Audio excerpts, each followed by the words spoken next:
أعوذ بالله من الشيطان الرجيم بسم الله الرحمن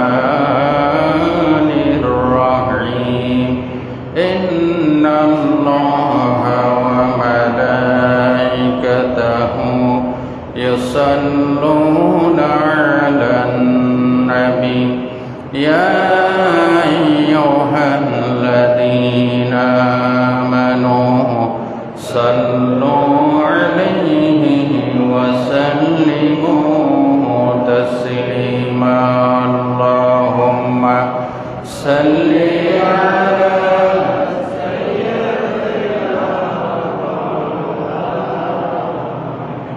وعلى آل سيدنا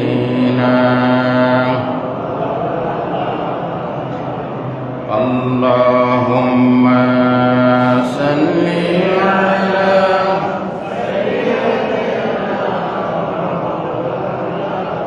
وعلى آل سيدنا সম্মানিত মুসলিমবৃন্দ, সর্বস্তরের প্রাণপ্রিয় ভাইরা, তরুণা যুবক বন্ধুগণ, পর্দার আড়ালে মা এবং বোনেরা, আসসালামু আলাইকুম ওয়া রাহমাতুল্লাহি ওয়া বারাকাতুহু। আপনারা ভালো আছেন? শুকরান জাযীলা, জাযাকাল্লাহু ফিদ দারাইন। আল্লাহ আমাদেরকে দুনিয়া আখিরাতে সার্বিক কল্যাণ নসিব করুন, বলেন আমিন। আপনাদের সামনে মাশাআল্লাহ আমাদের মুমিন ভাই ফেনীর আমার ভক্ত সবসময় মিম্বরে টিস্যু বক্সের ব্যবস্থা করে দেন, আলহামদুলিল্লাহ বলেন। এই মসজিদে যিনি যেভাবে দান সৎকার মাধ্যমে সার্বিক সহযোগিতা দিয়ে আমাদেরকে ধন্য করেছেন, আল্লাহ সকলের মেহনত, সকলের সহযোগিতা সৎকায়ে জারিয়া হিসেবে কবুল করুন, বলেন আমিন। সম্মানিত ভাইয়েরা, গত জুমায় আমি আপনাদের সামনে একটি সাবজেক্টে বয়ান করেছিলাম, বোধহয় আপনাদের মনে আছে। সেটা হচ্ছে গুনাহ মাপের আমল। গুনাহ মাপের আমল। আমরা আমাদের গুনাহগুলি মাফ করাতে চাই কিনা? তবে কোনো মুমিনের আচরণ এমনটি হওয়া উচিত নয় যে সে ইচ্ছা করে গুনাহ করে, ইচ্ছা করে নাফরমানি করে।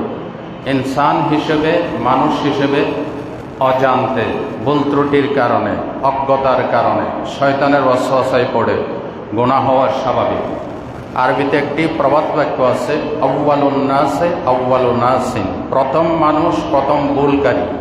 এখানে গুনাহকারী বলা হয় না, আউয়ালুন নাসে আউয়ালু নাসিন, প্রথম মানুষ প্রথম ভুলকারী। ইনি আদম আলাইহিস সালাম। আল্লাহর নির্দেশ ভুলে গিয়েছিলেন। এই জন্য আদম সন্তানের একটি স্বাভাবিক প্রকৃতি ভুলে যাওয়া। স্বাভাবিক প্রকৃতি কি? ভুলে যাওয়া। তো আমরা ভুলের কারণে যত গুনাহ করি, রাসূলুল্লাহ বলেছেন, ইন্নাল মুমিনা ইয়ারা যুনুবাহু কাআন্নাহু ফি আসলি জাবালিন ইয়াখাফু আন ইয়াকা আলাইহি। মুমিন ব্যক্তি গুনাহকে এমনভাবে ভয় করে যেন সে একটি পাহাড়ের পাদদেশে দাঁড়িয়ে আছে, পাহাড়ের নিচে দাঁড়িয়ে আছে, বিশাল একটি পাহাড়। সে মনে করে এই পাহাড়টি কোন মুহূর্তে আমার মাথার উপরে ধসে পড়বে। ঠিক মুমিন ব্যক্তি গুনাহকে এরকম ভয় করে, সুবহানাল্লাহ বলে। আর কাফের মুনাফিক, ওয়া ইন্নাল ফাজিরা ইয়ারা যুনুবাহু কাযুবাবিন ওয়াকা আলা আনফি, সুনান তিরমিজি। রাসূলুল্লাহ বলেন, কাফের ব্যক্তি, পাপিষ্ঠ ব্যক্তি গুনাহকে এত সহজ মনে করে যে তার নাকের ডগায় একটি মাছি বসে আছে, টোকা দিল, মাছিটা উড়ে চলে গেল। গুনাহকে এরকম সহজ মনে করে, বলেন নাউযুবিল্লাহ। আমাদের খাসলত এমন হওয়া উচিত যে আমরা ইচ্ছা করে কেউ গুনাহ করব না। সম্মানিত ভাইরা, প্রত্যেক নেক আমল একটি গুনাহ মাফের আমল। যে কোনো নেক আমল গুনাহ মাফ। নামাজ পড়লেও গুনাহ মাফ হয়, নামাজের মতো নামাজ, রোজার মতো রোজা, হজের মতো হজ, জাকাতের মতো জাকাত, দান সদকার মতো দান সদকা, কথার মতো কথা যদি হয়, একটি কথা দিয়ে গুনাহ মাফ হয়। কারণ আল্লাহ তো বসে আছে আমাদেরকে মাফ করার জন্য, ঠিক কিনা? আল্লাহ বসে আছে আমাদেরকে মাফ করে দেওয়ার জন্য।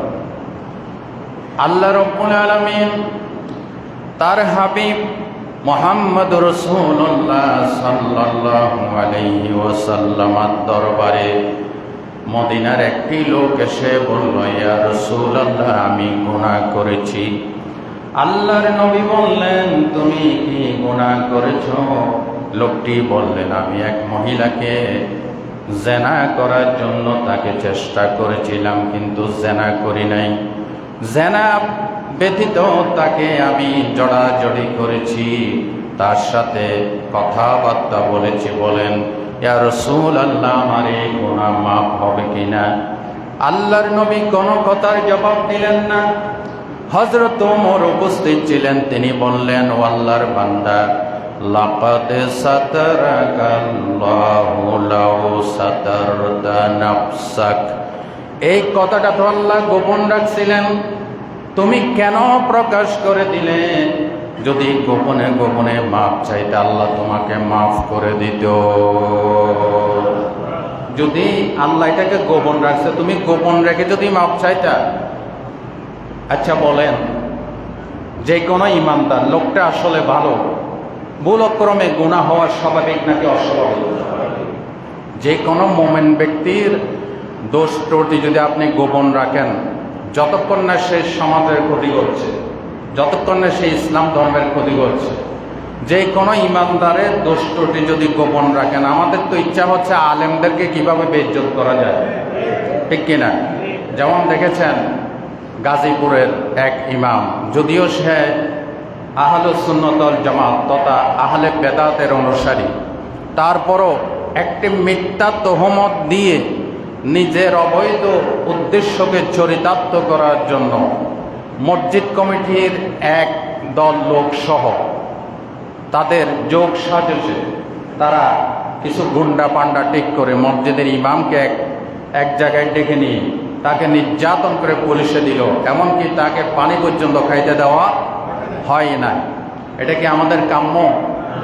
বলেন, আমাদের বাংলাদেশে হোটেলে হোটেলে জেনা হয় নাকি হয় না? কথা বলেন। প্রত্যেকটা হোটেলে লম্পট দুশ্চরিত্ররা জেনা করছে রাত দিন 24 ঘন্টা, ওগুলি ফাঁস হয় না। আলেম ওলামারা একটা কিছু করলেই এটা ফাঁস করি, এই চরিত্র পাল্টাতে হবে। রাসূলুল্লাহ বলেছেন, যারা ইমানদারের দুষ্টটি গোপন রাখে, ইমানদার ভুলক্রমে হয়ে যাওয়া স্বাভাবিক, আল্লাহ তার দুষ্টটি কিয়ামতের দিন গোপন রাখবে। এই হাদিসটা আসছে বুখারী শরীফে। রাসূলুল্লাহ বলছেন, মান ফাররাজা আন মুসলিমিন কারবাতান ফাররাজাল্লাহু আনহু কুরবাতান মিন কুরবাতি ইয়াউমিল কিয়ামah। যে ব্যক্তি কোনো মুমিনের একটি কষ্ট দূর করবে, আল্লাহ কিয়ামতে তার কষ্ট দূর করবে। রাসূলুল্লাহ বলছেন, ওমান সাতারা মুসলিমান সাতারাহুল্লাহু ইয়াউমাল কিয়ামah। যারা আসলেই মুমিন, আসলেই ইমানদার, তার দ্বারা একটা দোষ হয়ে গেছে, এটা গোপন রাখবে, আল্লাহ কিয়ামতের দিন তার সমস্ত দোষ ত্রুটি মাফ করে দিবে। কিন্তু আমাদের খাসলত হচ্ছে অন্য কেউ না, আলেম ওলামার ভিতরে একটা দোষ দেখলেই সে ঢিলাকুলুক নেয় না, দাঁড়াইয়ে প্রস্রাব করে পানিও নেয় না, কিন্তু ইমাম সাহেবের দোষ ধরতে আসে। এসব কি ধরনের কিছু বেয়াদব আছে কিনা? গাজীপুরে যে ইমামকে হতে পারে ধরে নিলাম সে জেনা করছে, ধরে নিলাম, কিন্তু জেনা করার শাস্তি কি? পাবলিক একত্রিত হয়ে তাকে পিটাইয়ে মেরে ফেলা, এটা কি জেনার শাস্তি? জোরে বলেন, এটা জেনার শাস্তি? জেনার শাস্তি দিবে কে? রাষ্ট্রীয় আইন, শরীয়তের আইন প্রয়োগ করবে রাষ্ট্র। জনগণ কোন অপরাধকারীকে পিটিয়ে মেরে ফেলার যে সংস্কৃতি বাংলাদেশে চালু হয়েছে, আমরা কঠোরভাবে এই সংস্কৃতির এই হত্যাকাণ্ডের ধিক্কার জানাই, আমরা ঘৃণা জানাই। আমরা আজকের এই জমা থেকে দাবি করব, হোক সে সুন্নি জামাতের, অসুবিধা নাই, কিন্তু সে আমাদের একজন মসজিদের ইমাম ছিল, একজন ইমামকে এইভাবে পিটিয়ে সন্ত্রাসী গুন্ডা দিয়ে হত্যা করা, এটা কারো কাম্য নয়। আসুন, আজকে আমাদের দোষে আমরা মার খাচ্ছি। যেই মুহূর্তে মামুনুল হককে বাংলাদেশের শ্রেষ্ঠ আলেমে দিন রিসোর্টে তার স্ত্রীকে নিয়ে তিনি ঘুরতে গিয়েছেন। এটা কি কোনো অপরাধ? বলেন কোনো অপরাধ? কিছু সন্ত্রাসী গুন্ডা পান্ডা এই ফ্যাসিস্টদের আমলে তার জামা টেনে ছিঁড়ে ফেলেছে। তখন যদি সুন্নি নামের বেদাতিরা যদি প্রতিবাদ করত, আজকে গাজীপুরের এই ইমামের এই অবস্থা হতো না। তখন তো তারা আরো সরসড়ি দিছে বামপন্থীদের, এরা ওহাবি। এরা কি ওহাবি? ওহাবিদের কাজ এটাই। আজকে দেখো তোমাদের উপরে এই গজব পড়ছে। এই জন্য আসুন সমস্ত ওলামায়ে কেরাম এই সন্ত্রাসী গুন্ডা পান্ডাদেরকে, জালেমদেরকে শায়েস্তা করার জন্য, দেশ থেকে উৎখাত করার জন্য দলমত নির্বিশেষে সমস্ত আলেমদেরকে একই প্ল্যাটফর্মে আসার আহ্বান জানাচ্ছি, ঠিক কিনা? আল্লাহ আমাদেরকে বোঝার তৌফিক দান করুন। রাসূলুল্লাহ বলছেন, যে ব্যক্তি কোন ইমানদারের একটি দোষ গোপন রাখবে, আল্লাহ কিয়ামতের দিন তার দোষ গোপন রাখবেন। কাদের কাদের? ইমানদারদের। কাদের? যতক্ষণ না সেটা সাক্ষী প্রমাণের ভিত্তিতে প্রমাণিত না হয়। যদি প্রমাণিত হয় তাহলে সেই শাস্তি শরীয়ত অনুযায়ী বা রাষ্ট্র প্রয়োগ করবে, আপনাকে অধিকার দেওয়া হয়নি। সম্মানিত ভাইরা, হযরত ওমর কি বললেন? হাদিস মুসলিম শরীফে, আল্লাহ তো তোমার এই দোষটা গোপন রাখছিলেন, তুমি প্রকাশ করলে কেন? সুবহানাল্লাহ। রাসূলুল্লাহ ওমরের কথারও কোনো জবাব দিলেন না, এই লোকটার প্রশ্নের উত্তরেও জবাব দিলেন, চুপ। ঠিক সেই মুহূর্তে সূরা হুদের 114 নম্বর আয়াতটা নাযিল হলো। আল্লাহ রাব্বুল আলামিন বললেন, আকিমিস সালাতা তারাফাইন নাহার ওয়া যুলাফাম মিনাল লাইল ইন্নাল হাসানাতি ইউযহিবিনাস সাইয়্যাত। আল্লাহ তাআলা বলেন, ও নবী, এই লোকটাকে আপনি জানিয়ে দেন যে ব্যক্তি দিবসের দুই প্রান্তে নামাজ আদায় করবে। যে ব্যক্তি দিবসের দুই প্রান্তে নামাজ আদায় করবে, আল্লাহ রাব্বুল আলামিন তার এই নেক আমল দিয়ে গুনাহগুলি মাফ করে দিবে। আল্লাহর নবী বলেছেন, এক জুমা থেকে আরেক জুমা, এক রমজান থেকে আরেক রমজান যদি ইমানদার হয়, ইসলামের উপরে জীবন যাপন করে, আল্লাহ রাব্বুল আলামিন তার গুনাহগুলি মাফ করে দিবে। এই আয়াত যখন নাজিল হয়ে গেল, আল্লাহর নবী বললেন, এই লোকটাকে ডেকে আনো। লোকটা আবার আসলেন। রাসূলুল্লাহ বললেন, একটু আগে আয়াত নাজিল হয়ে গেছে, আল্লাহ বলেছে তুমি যে অন্যায় করেছো এই অন্যায় আল্লাহ মাফ করে দিবে তুমি যদি দিবসের দুই প্রান্তে নামাজ আদায় করো। সুবহানাল্লাহ। রাসূলুল্লাহ তিরমিজির হাদিসে বলেছেন, রাসূলুল্লাহ বলছেন যে তোমরা ইত্তাকিল্লাহা হাইসুমা কুনতা, যেখানেই থাকো আল্লাহকে ভয় করো। যেখানে থাকো কাকে ভয় করো? আল্লাহকে ভয় করো। ওয়া আতবাইস সাইয়্যাতাল হাসানাতা তামহুহা, রাওয়াহু তিরমিজি। রাসূলুল্লাহ বলছেন, মন্দ কাজের পরে ভালো কাজ করো। মন্দ কাজের পরে কি কাজ করো? ভালো কাজ করো। একজনকে একটা ভালো গালি দিচ্ছেন, এরপর একটা ভালো কথা বললেন, তার কাছে মাপ চান। আল্লাহ রাসূল বলছেন, মন্দ কাজের পরে ভালো কাজ করো। এই ভালো কাজটা তোমার মন্দ কাজকে দূরীভূত করে দিবে। সুবহানাল্লাহ বলতে ইচ্ছে করো না? ভালো কাজটা মন্দ কাজকে মিটাইয়ে দিবে, ওই গুনাহ মাফ হয়ে যাবে। যে কোনো গুনার পর ভালো কাজ করো। সুবহানাল্লাহ বলতে ইচ্ছে করো না? এই জন্য কি বুঝাই দাও, সব নেক আমল দিয়ে গুনাহ মাফ হয় যদি সেটা একনিষ্ঠভাবে করা হয়। যদি সেটাতে লৌকিকতা থাকে, শিরিক মিশ্রিত থাকে, নেফাক থাকে, তাহলে এই ইবাদত তো কবুলই হবে না। এই ইবাদত তো কবুলও হবে না। এরপর আসেন, রাস্তা থেকে কষ্টদায়ক বস্তু যদি সরিয়ে দেওয়া হয়, রাসূলুল্লাহ বলছেন সাথে সাথে তার গুনাহগুলি মাফ করে দেওয়া হবে। বুখারীর হাদিস। আল্লাহ রাসূল বলেন, এক ব্যক্তি রাস্তা দিয়ে যাচ্ছিলেন, তো রাস্তার মাঝখানে দেখেন একটা কাঁটা যুক্ত গাছের ডাল। লোকটা কি করলেন, নিজের হাত দিয়ে কাঁটা যুক্ত গাছের ডালটা সরাই দিলেন। আল্লাহ রাসূল বলছেন, হাদিস বুখারীর হাদিস, ফাশাকারাল্লাহু লাহু ওয়া গাফারা লাহু, আল্লাহ তার এই কাজকে কবুল করলেন, আল্লাহ তাকে মাফ করে দিলেন। সুবহানাল্লাহ তো কইছেন, আমল তো নাই, আমল নাই। পথের মধ্যে একটা রাস্তায় চলাচলের মধ্যে কলার সিরকা পড়ে আছে, কলার সোলা এটাতে কেউ আছাড় খাইতে পারে না। রাস্তার মাঝখানে একটা গর্ত আছে, কারো পা ঢুকে যাইতে পারে। রাস্তার মাঝখানে একটা বিশাল পাথর পড়ে আছে, কেউ হোঁচট খাইতে পারে। কিন্তু আমাদের এদিকে দৃষ্টি নেই, বুঝছেন? যার মরা সে মরুক, আমার কি ঠেকা পড়ছে, আমি কেন এটা সরাবো? এ হচ্ছে আমাদের খাসলত। এই জন্য কইছিলাম সুবহানাল্লাহ তো কইছেন, আমল নাই। আল্লাহ আমাদেরকে আমল করার তৌফিক দান করে। এমনকি চলাচলের রাস্তায় প্রয়োজনীয়তা ছাড়া নামাজ আদায় করাও রাসূলুল্লাহ নিষেধ করেছেন। হাদিসটা কোথায় আছে? হাদিসটা আছে সুনান ইবনে মাজাহ। রাসূলুল্লাহ বলছেন, আগে তো শোনাইছি 2 জায়গায় নামাজ পড়া হারাম। কয় জায়গায় বলেন তো দেখি বুদ্ধি করে, কোন কোন জায়গায়? যে কবরস্থান আর গোসলখানা, এই 2 জায়গায় নামাজ পড়া হারাম করছে। একই সাথে ইবনে মাজাহতে আসছে 7 জায়গায় নামাজ পড়া নিষিদ্ধ। 7 জায়গায় নামাজ পড়া কি নিষিদ্ধ? এর ভিতরে এক জায়গা হচ্ছে কারিআতিত তরিক, রাস্তার মাঝখানে।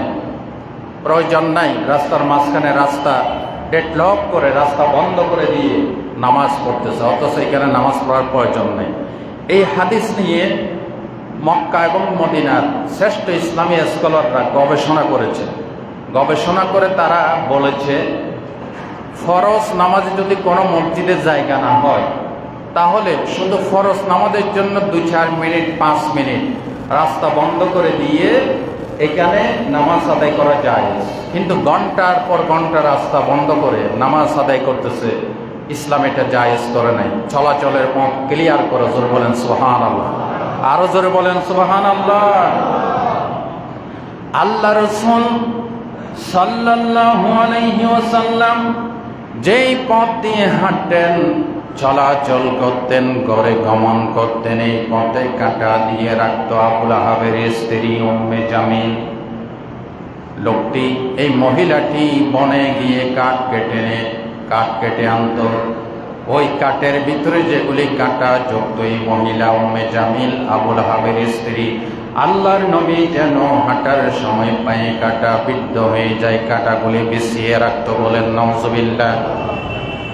যার কারণে আল্লাহ রাব্বুল আলামিন আবু লাহাবকে যখন জাহান্নামী বলেছেন, পড়েন সবাই, তাব্বাত ইয়াদা আবি লাহাবিন ওয়া তাব মা আগনা আনহু মালুহু ওয়া মা কাসাব সায়াসলা নারান যাতা লাহাবিন ওয়া ইমরাআতুহু হাম্মালাতাল হাতাব ফি জিদিহা হাবলুম মিন মাসাদ।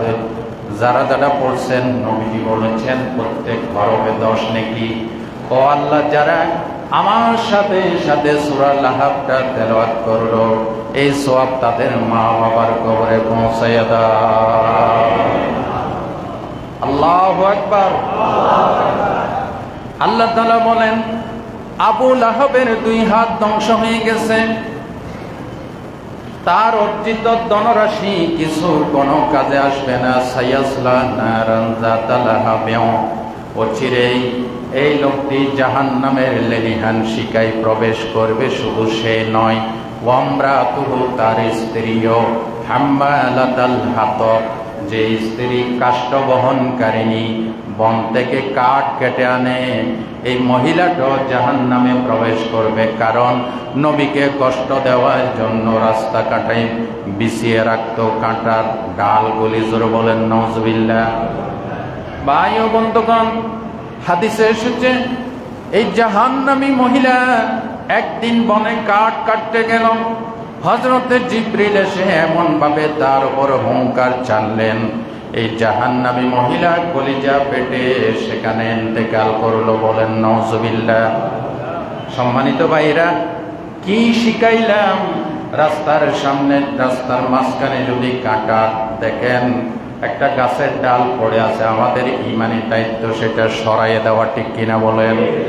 আমাদের খাসলত এটা না হয়ে বরং আমরা প্রতিবেশীকে, মানুষকে কষ্ট দেওয়ার জন্য আমরা উল্টা আরো রাস্তায় কাঁটা বিছিয়ে রাখি, ডাল ফালাইয়ে রাখি, বিশাল কাঠের একটা খণ্ড দিয়ে রাখি, গর্ত খনন করে রাখি।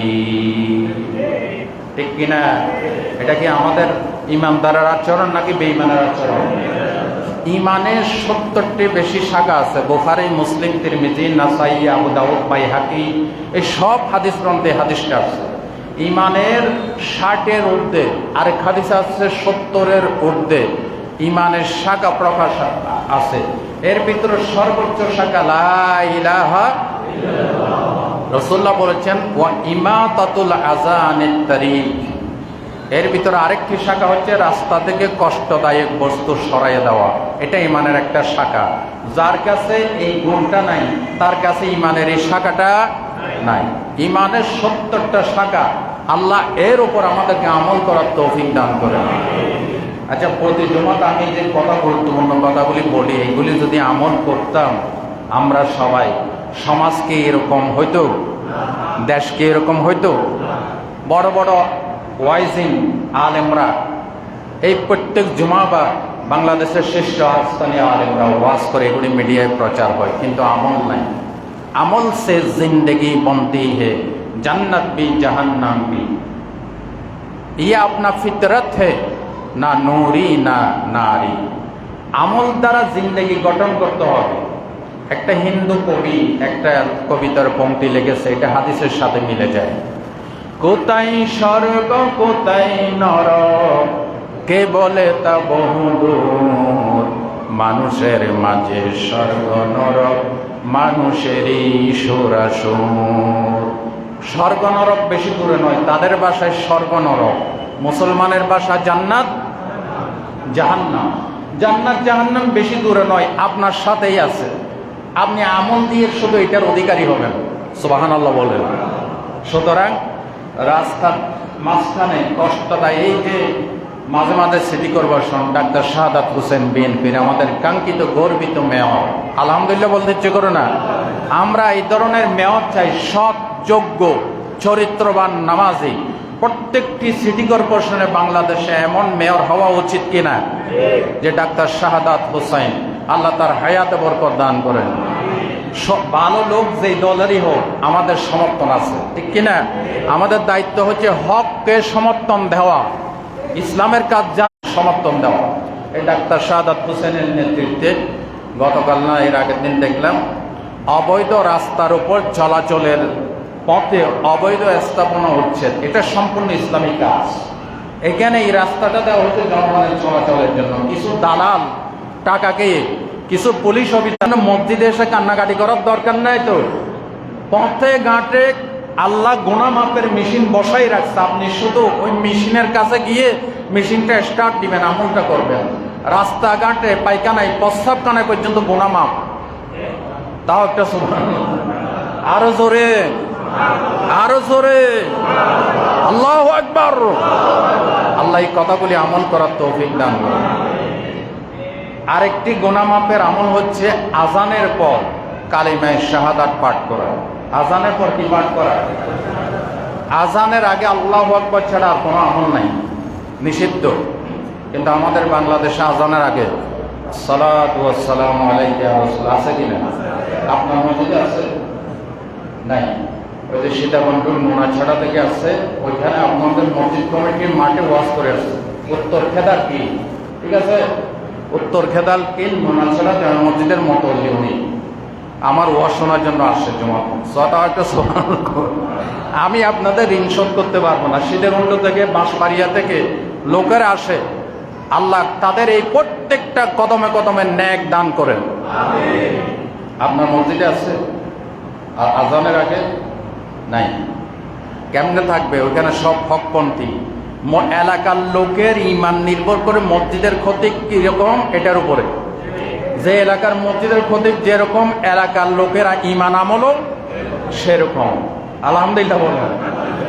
আজানের আগে আসসালাতু ওয়াস সালামু আলাইকা ইয়া রাসূলুল্লাহ সম্পূর্ণ টাটকা বেদাত, জিন্দা বেদাত, ঠিক কিনা বলেন? কোথায় পাইছেন? দলিল দেন। আজানের আগে প্রতিদিন এটা চালু করার জন্য দলিল লাগবে। কি লাগবে? দলিল লাগবে। আজানের আগে শুরু থেকে আর নাম আল্লাহু আকবার, জোরে বলেন আল্লাহ। এরপর আশহাদু আল্লা ইলাহা ইল্লাল্লাহ, তাওহীদের স্বীকৃতি, এরপরে রিসালাতের স্বীকৃতি, আশহাদু আন্না মুহাম্মাদার। সেই নবীকে সালাম দাও বেটা, সেই নবী শিখেছে আজান। আজান তোর বাপে তোর পিসাবে আজান খাবে দেখেনে 14 জন সাহাবী একসাথে আজানের বাক্যগুলি স্বপ্নে দেখছে। সুবহানাল্লাহ বলে। আজান যখন চালু হয় না, আজান কিন্তু আল্লাহর ঘরে প্রচলিত হয় না, আজান চালু হয়েছে মদিনায়। কোথায়? মদিনায়। আল্লাহ রসুল পরামর্শ সভা ডাকলেন সাহাবীদেরকে নিয়ে, এই আমরা কি করতে পারি, লোকদেরকে জামায়াত করার জন্য কি করতে পারি? একজনে বলল, হুজুর শাঁখা বাজান। না, এটা তো হিন্দুদের কাজ, এগুলি হাদিস। মেশকাত যারা পড়েন নাই, আলেম ওলামা থাকলে নোট করেন, মেশকাতের মুকাদ্দামার ভিতরে আছে কথা বলি। তারপরে বাবুল আজান, আজান অধ্যায়ের ভিতরে কথাগুলি আছে হাদিসে, লম্বা হাদিস। এগুলি চোখে দেখো না মিয়া, আলেম দাবি করো, আল্লাহ এদেরকে হেদায়েত নসিব করেন। আরেক সাহাবী বললেন, ইয়া রাসূলুল্লাহ ঘন্টা বাজান। কোনা ঘন্টা বাজানো মুসলমানের কাজ না। আরেকজনে বললেন, আগুন জ্বালাইয়ে ধোঁয়া দেন, ধোঁয়া দেখলে সবাই একত্রিত হবে। রাসূলুল্লাহ বললেন, না, অযথা আগুন জ্বালানো এটাও মুসলমানের কাজ না। আগুন হচ্ছে সংহারক। আগুন কি? সংহারক। আগুনের কাজ হচ্ছে জ্বালিয়ে দেওয়া। আমরা আগুন পূজা করি না, আমরা প্রয়োজনে আগুন দিয়ে রান্না করি, প্রয়োজনীয় কাজ সারি, কিন্তু আগুন পূজা আমরা করি না। দেখেন, শেষ মিটিং ভেঙে গেল, সবাই চলে গেল। সর্বপ্রথম নোট করেন, সর্বপ্রথম আব্দুল্লাহ বিন যায়েদ বলেন না রাদিয়াল্লাহু, কথাগুলি খুব গুরুত্বপূর্ণ কথা। আব্দুল্লাহ বিন যায়েদ বললেন সকালে, ইয়া রাসূলুল্লাহ আমি আজকে আজ কিছু বাক্য স্বপ্নে দেখেছি। বলে, কি দেখেছো? আজানের বাক্যগুলি শোনাইলেন, আল্লাহু আকবার, আল্লাহু আকবার, আল্লাহু আকবার, আল্লাহু আকবার, আশহাদু আল্লা ইলাহা ইল্লাল্লাহ, আশহাদু আল্লা ইলাহা, এই সম্পূর্ণ আজানটা শোনালেন। রাসূলুল্লাহ বললেন, ঠিক আছে, আল্লাহ যখন আমাকে মেরাজে নিয়েছিলেন ওইখানে এই বাক্যগুলি আল্লাহ আমাকে শোনাইছে।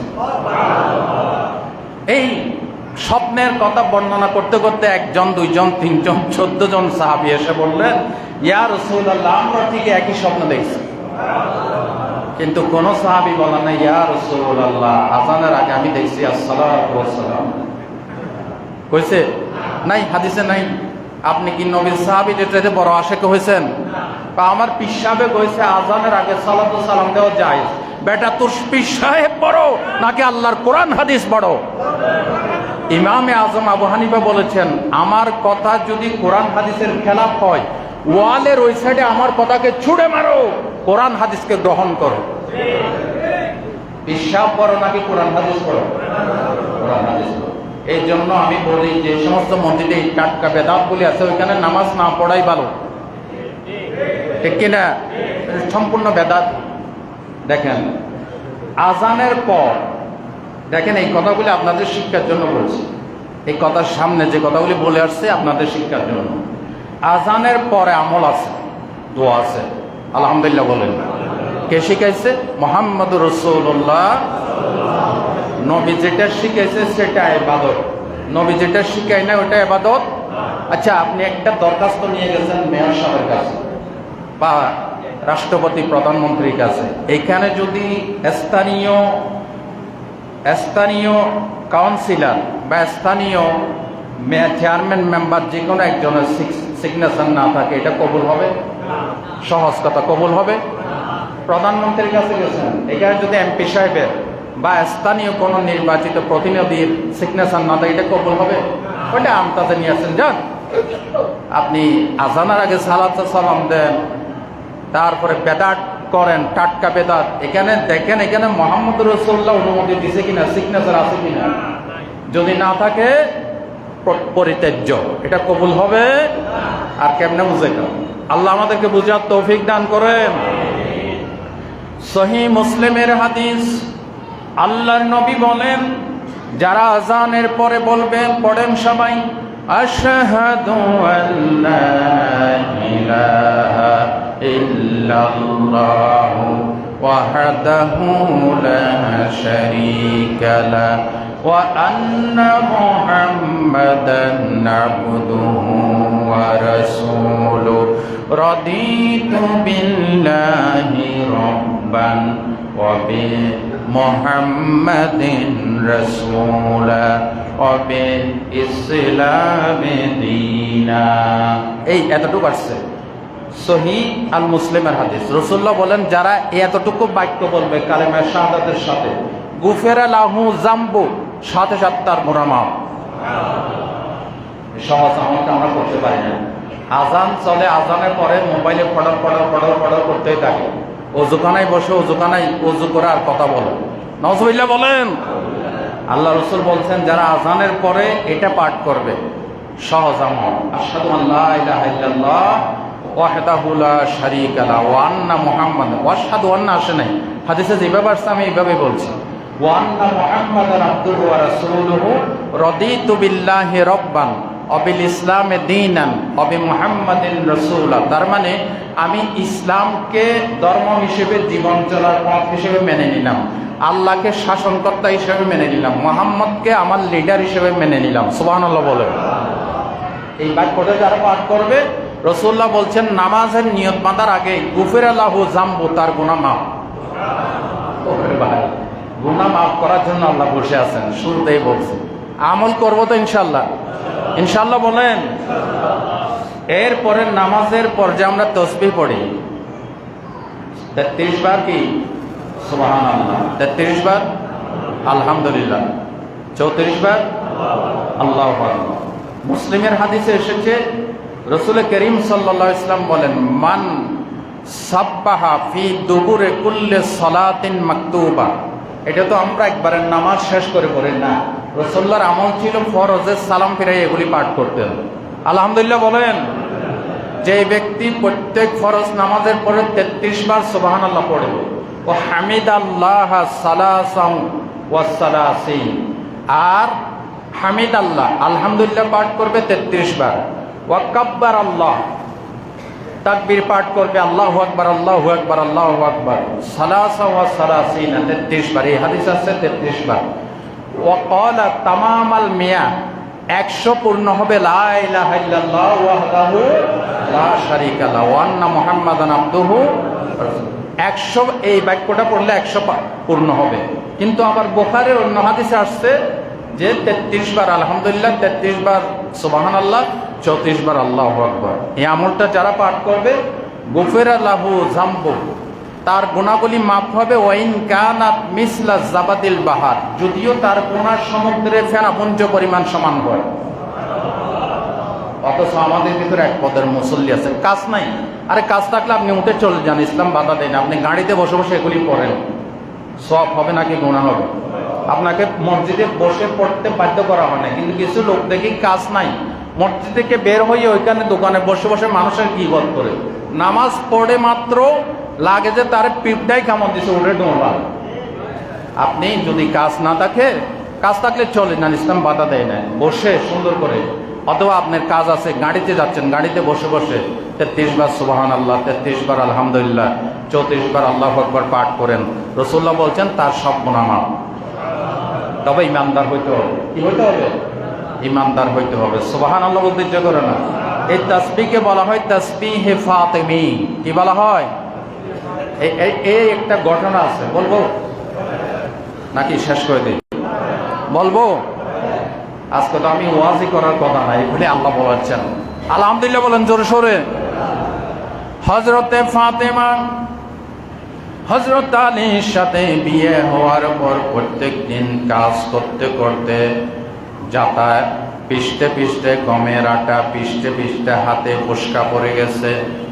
হযরত আলীর কাছে খবর আসছে, বুখারীর হাদিস, হযরতে আলীর কাছে খবর এসেছে আল্লাহর নবীর কাছে কিছু গনিমতের মাল আসছে এবং কিছু বন্দী এসেছে। হযরত আলী বললেন, ফাতেমা তোমার কাছে, তোমার আব্বার কাছে কিছু যুদ্ধ বন্দী এসেছে, কিছু দাস দাসী এসেছে, তোমার আব্বাকে বলো আমাদের ঘরের জন্য যাতে একটা দাসীর ব্যবস্থা করা হয়। হযরত রাসূল গেলেন, দেখলেন নবীজি ব্যস্ত আছেন, লোকজনের সাথে কথা বললেন। হযরতে রাসূল যখন এভাবে কথা বলতেছেন, হযরতে ফাতেমা ফিরে চলে আসলেন। হযরতে রাসূল ফাতেমাকে দেখেছে, কিন্তু কথা বলার সুযোগ হয় না। কাজকর্ম সমাপন করে নবীজি নিজে নিজের কন্যার ঘরে তাশরীফ নিলেন। দেখলেন হযরত আলী এবং হযরত ফাতেমা বসে আছেন। নবীজি নিজে গিয়ে জামাই এবং জামাই নিজের মেয়ের মাঝখানে নিজে বসে পড়লেন। আল্লাহর নবী বলেন, ফাতেমা কি হয়েছে? বলে, আব্বা জান, এই দেখেন প্রত্যেক দিন যাতায়াত আটা পিষতে পিষতে আমার হাতায় ফোসকা পড়ে গেছে। আব্বা জান, আপনি কি পারবেন একটি দাসী দিতে করে কিছু কাজকর্ম করে দিবে?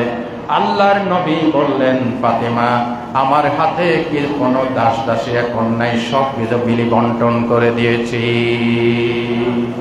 হযরত রাসূল বললেন, ফাতেমা, তোমরা যখন ঘুমোতে যাবে একটি আমল শিখাই দিচ্ছি, এটা যদি করো এই দাস দাসীর চাইতেও বড় নেয়ামত আল্লাহ তোমাকে দান করবে। তখন নবীজি হযরতে ফাতেমাকে তাসবিহগুলি শিখাই দিলেন। 33 বার সুবহানাল্লাহ, 33 বার আলহামদুলিল্লাহ, 34 বার আল্লাহু আকবার যদি পড়ো, দাস দাসীর চাইতেও বড় নেয়ামত আল্লাহ তোমাকে দান করবে। ভাই ও বন্ধুগণ, আবার বুখারীর অন্য হাদিসে আসছে, কেউ যদি 10 বার নামাজের পর আলহামদুলিল্লাহ, 10 বার সুবহানাল্লাহ, 10 বার আল্লাহু আকবার, দেখেন ইসলাম কত সহজ। সুবহানাল্লাহ বলতে ইচ্ছে করে না? 10 বারও যদি পড়ো বান্দা, 33 বার লাগবে না, 10 বার করে পড়ো। বুখারীর হাদিস। আল্লাহ তোমার গুনাহ মাফ করে দিবে। আল্লাহ আমাদেরকে তাসবিহে ফাতেমি আমল করার তৌফিক দান করুন। তাহলে বুঝছেন তো তাসবিহ ফাতেমি কোনটাকে বলা হয়? মনে থাকবে? আল্লাহর নবী বলেন, যারা এই আমলটা করবে গুফিরাত লাহু জামবু, তার সমস্ত গুনাহ মাফ হয়ে যাবে। এরপরে মুসাফাহা, যেটাকে ইংরেজিতে বলা হয় হ্যান্ড শেক। হ্যান্ড শেক বাংলাতে কি বলা হয়? না, আরবিতে বলা হয় মুসাফা। বাংলাতে কি বলা হয় জানেন না? আমাদের কিছু প্রচলিত বাংলা আছে যেগুলি কোনো, আর প্রচলিত আরবি আছে যেটার বাংলা আমরা জানি না।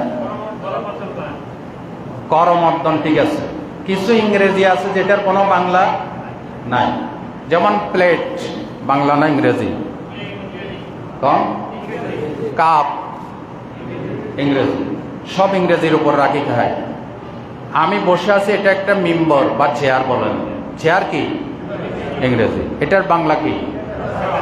কেদারা অথবা কাষ্ঠ আসন, কোথাও লেখা হয়েছে কাষ্ঠ আসন। এখন আমি যদি বলি আমি কাষ্ঠ আসনে বসে আছি, আপনারা মনে করবে হুজুর কষ্টে আছে, ঠিক কি না? আবার বিয়ে বাড়িতে যান, সবগুলি উর্দু পাচ্ছি। কোরমা উর্দু, পোলাও উর্দু, প্লেট ইংরেজি। ইংরেজি প্লেটে থুইয়া সব উর্দু আর ফার্সি খায়, ঠিক কিনা? এগুলি আপনাদেরকে একটু মন খুশি হওয়ার জন্য চমক দেয় মাঝে মাঝে, ভালো লাগে তো? আলহামদুলিল্লাহ বলেন। তো কিছু ইংরেজি আছে, কিছু আরবি আছে যেটার বাংলা আমরা জানি না। মুসাফার বাংলা অর্থ হচ্ছে করমর্দন, ইংরেজিতে বলে হ্যান্ড শেক। এটার ফায়দা কি? আবু দাউদের সহিহ বর্ণনা, রাসূলুল্লাহ বলেছেন, আপনারা শুনতেছেন, মা মিন মুসলিমাইনে ইয়ালতাকিয়ানে ফায়াতাসাফাহানে ইল্লা গুফিরা লাহুমা ক্বাবলা আন ইয়াতাফাররাকা। আলেম ওলামা নোট নেন। রাসূলুল্লাহ বলছেন, মুসলমানে দেখা হয়েছে, সালাম দিছে, এরপর সময় আছে, হাতে হাত মিলেছে। রাসূলুল্লাহ কারোর সাথে যখন করমর্দন করতেন, এক হাত দিতেন না, 2 হাত দিয়ে এইভাবে ধরতেন। যতক্ষণ না সে হাত পৃথক না করতো ততক্ষণ নবীজি তার থেকে হাত পৃথক করতেন না। সুবহানাল্লাহ বলেন। রাসূলুল্লাহর অভ্যাস ছিল, রাসূলুল্লাহ কারোর সাথে কথা বললে পিছন থেকে কথা বললেন না, সামনাসামনি তার সামনে ফিরে কথা বলতেন। এগুলি নবীজির লাইফ স্টাইল। আল্লাহ আমাদেরকে আমল করার তৌফিক দেন। আল্লাহর নবী বলেছেন, মুসলমানে দেখা হলো, সালাম বিনিময় হলো, অতঃপর করমর্দন করলো। নবীজির নূরানি জবান মুবারকে বলছেন, যদি ইমানদার হয়, সত্যিকার মুসলমান হয়, গুফিরা লাহুমা ক্বাবলা আন ইয়াতাফাররাকা, 2 হাত ছেড়ে দেওয়ার আগে, পৃথক হওয়ার আগে আল্লাহ 2 জন মুসলমানকে সাথে সাথে মাফ করে দিয়েছে। আহারে, কত নিয়ামতের ধর্ম ইসলাম। সুবহানাল্লাহ বলেন। আল্লাহ আমাদেরকে আমল করার তৌফিক দেন। আর কিছু দোয়ার আমল আছে। একটা দোয়ার আমল হচ্ছে, যে ব্যক্তি এই দোয়াটা পাঠ করবে, মান আকালা তুআমান ফাকালা আলহামদুলিল্লাহিল্লাযী আতআমানি হাযা ওয়া রাযাকানিহি মিন গায়রি হাওলিন মিন্নি ওয়ালা কুওয়াতিন গুফিরা লাহু মা তাকাদ্দামা মিন যামবি। খাইতে বসছেন সেখানে গুনাহ মাফ। রাসূলুল্লাহ বলছেন যে ব্যক্তি খাওয়ার পর এই দোয়াটা পাঠ করবে তার সমস্ত গুনাহ মাফ। আর যে ব্যক্তি কাপড় পরার সময় বলবে আলহামদুলিল্লাহিল্লাযী কাসানি হাযা সাওবা ওয়া রাযাকানিহি মিন গায়রি হাওলিন মিন্নি ওয়ালা কুওয়াতিন গুফিরা লাহু মা তাকাদ্দামা মিন যামবি। যে ব্যক্তি কাপড় পরার সময় এই দোয়াটা পাঠ করবে, কাপড় পরতেছেন, আহারে কাপড়টা দিছে কে? কাপড় পরার এই জুব্বারের স্টাইল এরকম হবে, আরাবিয়ান জুব্বা। আমি যেটা বলছি এটা আরাবিয়ান জুব্বা, মদিনা থেকে মক্কা থেকে আমার ভক্ত নিয়ে আসছে। কেমন লাগতেছে আপনাদের কাছে? কেমন লাগতেছে? আলহামদুলিল্লাহ বলেন।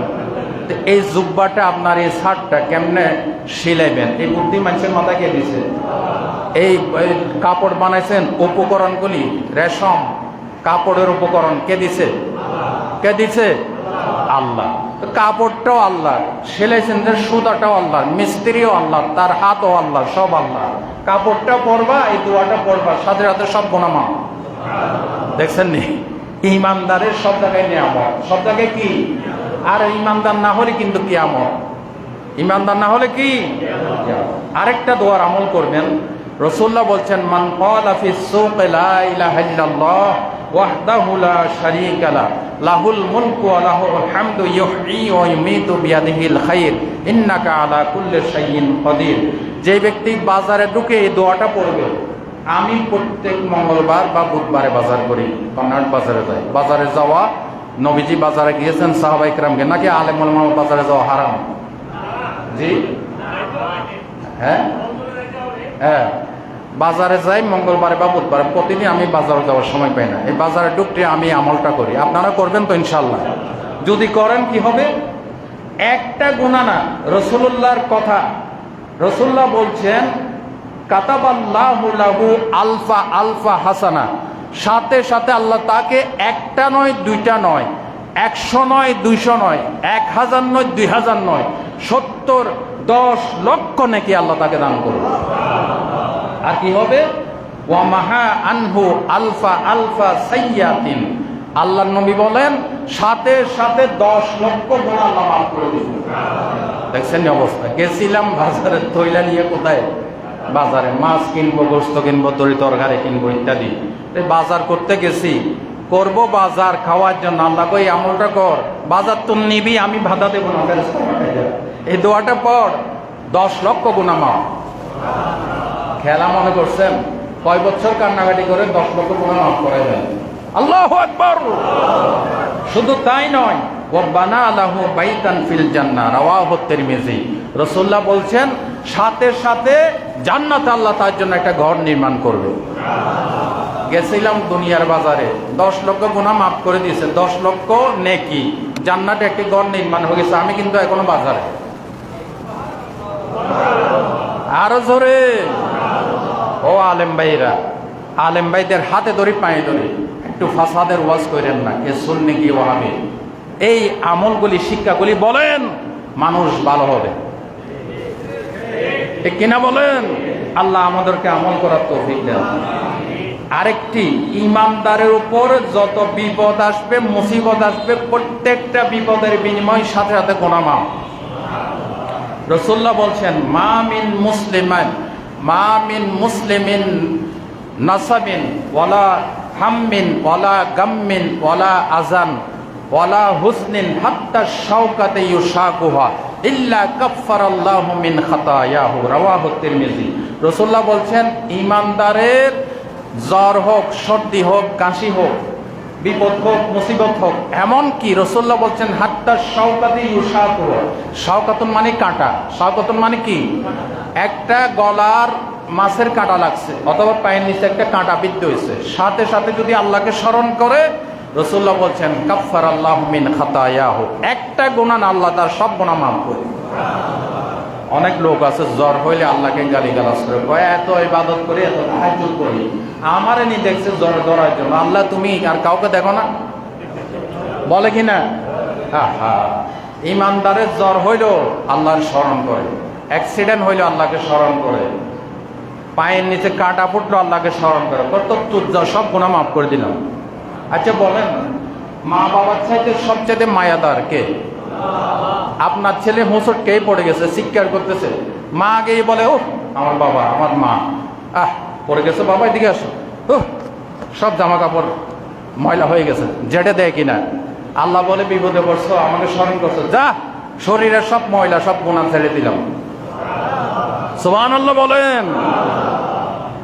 হযরত আবু তালহা আনসারী তিনি একবার বাইরে গিয়েছিলেন, তার ছেলে অসুস্থ ছিল, জ্বরে আক্রান্ত ছিল। নবীর দরবার থেকে আসার পর হযরতে আনাসের স্ত্রী ছিলেন উম্মে সুলাইম তার নাম, যে মহিলা জান্নাতি। আল্লাহর নবী বলেন দাখালতুল জান্নাতা ফাসামিতু খাসফাতান, আমি জান্নাতে ঢুকেছি, এক মহিলার পদধ্বনি শুনতে পেলাম। রাসূলুল্লাহ জিজ্ঞেস করলেন ফাকুলতু মান হাযা, আমি বললাম এই লোকটিকে, মহিলা না পুরুষ চিনা নাই, এই লোকটাকে?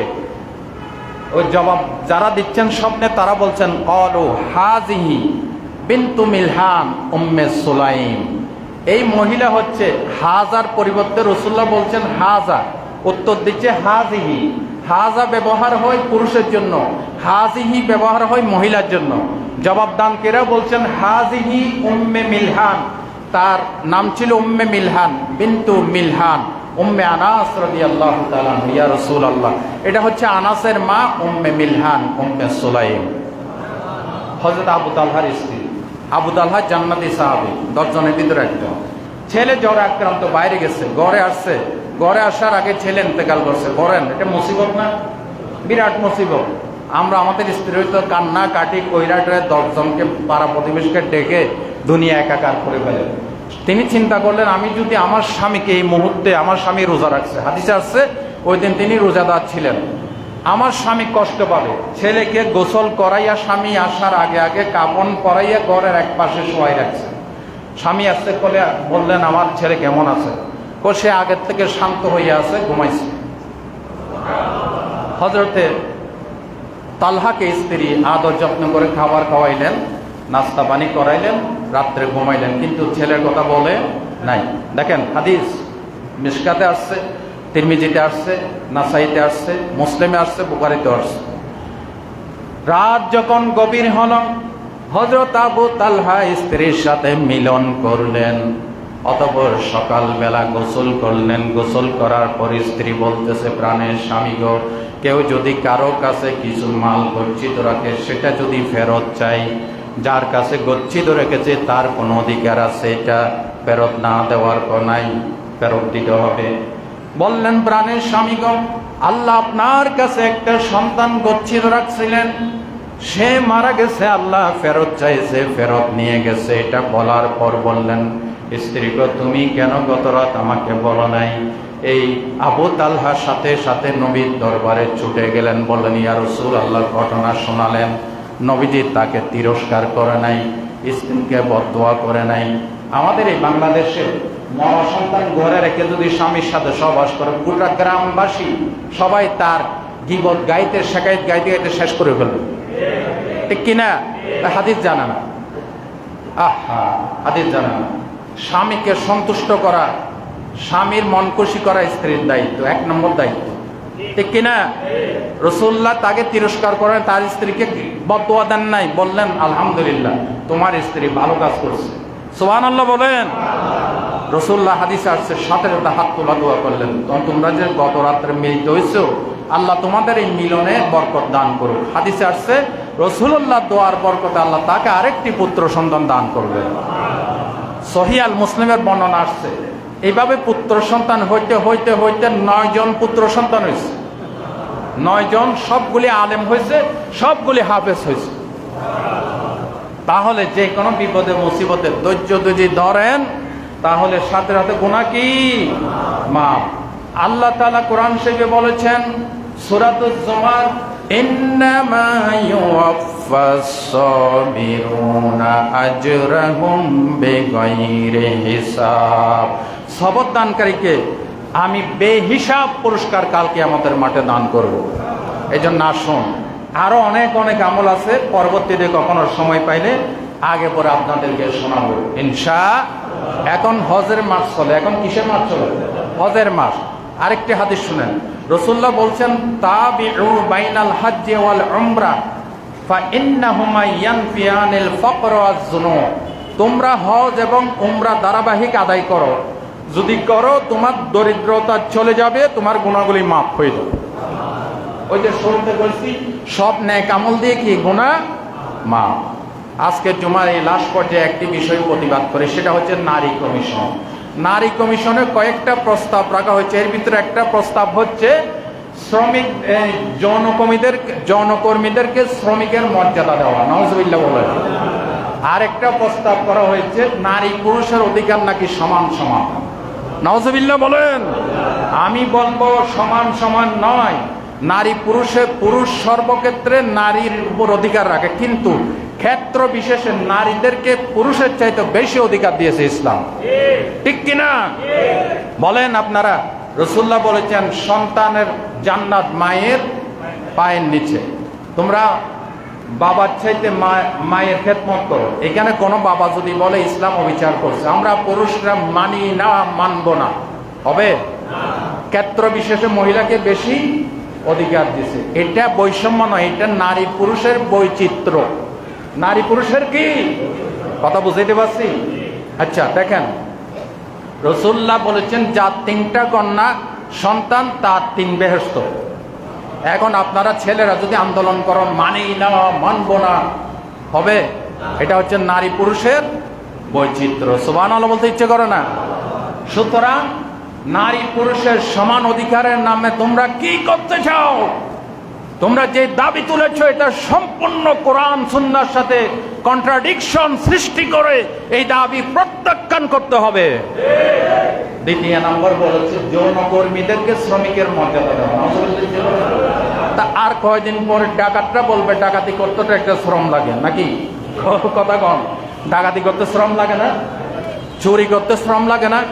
মানুষ হত্যা করতে শ্রম লাগে। তো ডাকাতরা চোররা সবাই বলবে আমাদেরকে শ্রমিকের মর্যাদা দেন। যদি দেওয়া হয় দেশে জেনা ব্যভিচার চুরি ডাকাতি কমবে নাকি বাড়বে? বাড়বে। যেগুলি কোরআন নিষিদ্ধ, হাদিস নিষিদ্ধ, আমরা সেটা কখনো মানতে পারি? আশা করি ডক্টর মোহাম্মদ ইউনূস সাহেব এটা নিয়ে গোটা বাংলাদেশের তৌহিদি জনতা আন্দোলন করতেছে, আশা করি উনি অ্যাকসেপ্টেড করবে না, ইনশাআল্লাহ বলেন।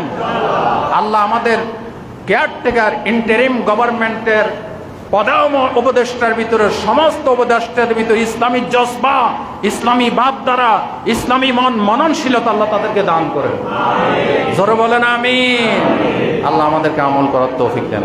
2-4 মিনিটে আপনারা সুন্নত পড়ে নেন, যারা সুন্নত পড়েন না।